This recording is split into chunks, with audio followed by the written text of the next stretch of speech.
Red Bank, elephant in the room. I know what you guys are thinking, and you're right. I do look like a Wish.com Clark Kent, so... Somebody was laughing a little too hard over there. I don't appreciate that. My name is Aaron Rosen. It's a very Jewish name. I actually think Rosen might be the most Jewish name I've ever heard.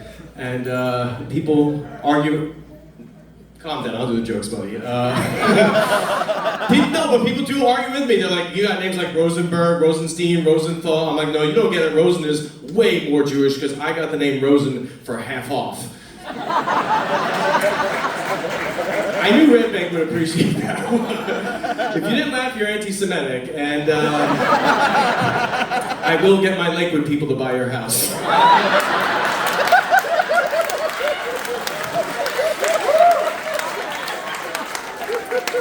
Oh boy. Because I am Jewish, everyone expects me to be an expert on the whole Israel-Palestine thing, and I do my best to stay abreast of what's happening. But, I will say one thing, it's a lot easier to keep up with what's happening now versus when we had the previous president. Because I don't know if you remember or not, but when we got those updates from Joe Biden, that was rough. It was so sad. He would just be like, look, folks, I got terrible news. And you're just like, God damn it, here we go again. But at least now, when we get the updates from Trump, it's a little bit more whimsical, you know?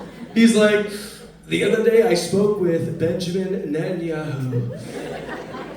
Netanyahu, what a name, Netanyahu. Remember when we went on the net on Yahoo? And that's how we searched for everything. We did. And then we did Ask Jeeves. We asked Jeeves everything. Where did he go? That's what I want to know. But now we do everything with Google. It's all Google. We have Google Docs and Google Sheets and Google Drive. And I love driving. I love the cars, but the electric ones, they get so hot. I feel like Prometheus, and that was a scary movie. That was so scary. But not as scary as Aliens. That was so scary. But the scariest aliens are illegal aliens, which is why...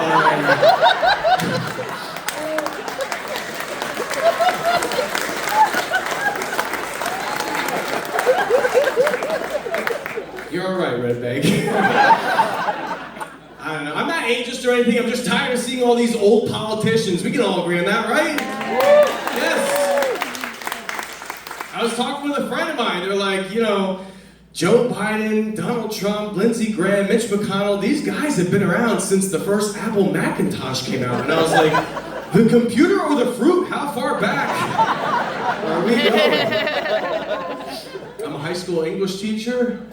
Thank you. Yeah, anyone in here a teacher?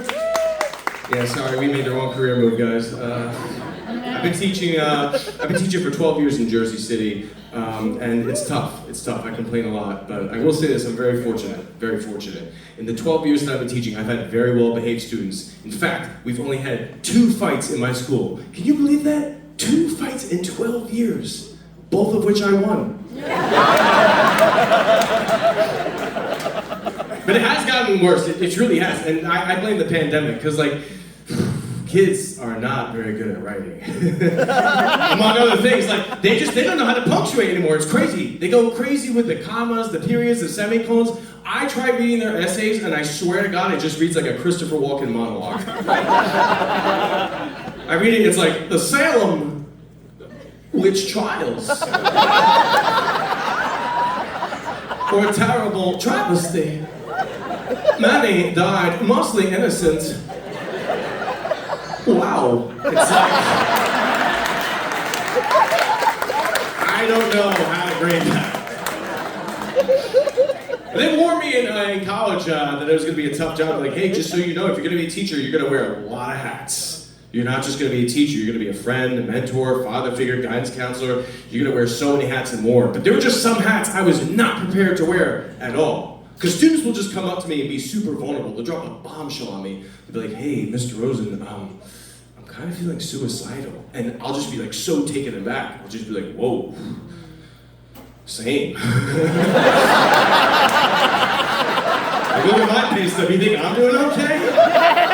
Guys, that's my time. Keep it going for your host.